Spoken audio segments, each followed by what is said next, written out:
Mtandao wa kijinsia Tanzania TGNP umevitaka vyombo vya dola kuimarisha ulinzi katika kipindi hiki cha kampeni mpaka kufikia uchaguzi mkuu wa Oktoba 25 mwaka huu ili wanawake waweze kujitokeza kwa wingi kwenye matukio hayo.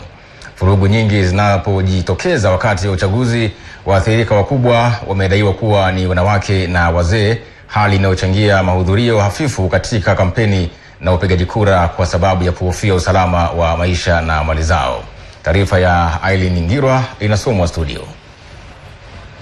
Akizungumza katika maandalizi ya tamasha la jinsia linalotarajiwa kuanza kesho, mkurugenzi wa mtandao huo Lilian Lihundi anasema ulinzi ni vyema uboreshwe ili kutoa fursa kwa wanawake kujitokeza katika zoezi zima la kampeni na kupiga kura. Vyombo vya dola, lakini pia vyama vya siasa na wanajamii kwa ujumla ni mazingira, kwa sababu wanawake hawapendi mazingira ya fujo, wanapenda mazingira ya amani.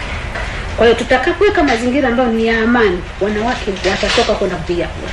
Lakini kukiwa na mazingira ambayo yanavunja amani, wanawake hawatatoka kupiga kura. Wanawake hawatatoka, wenye ulemavu hawatatoka, hata wazee hawatatoka, kwa sababu wanajua wao ndio waathirika wakubwa.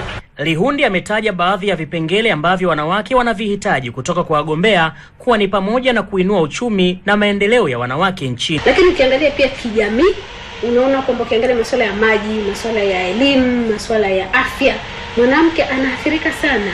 Kwamba kama mwanamke wa leo wa 2015 anabeba dumu kwenda kujifungua, hiyo ina maana gani? Ina maana kwamba hata ule uthamani wa kuleta nguvu kazi katika nchi hii haijathaminiwa vya kutosha.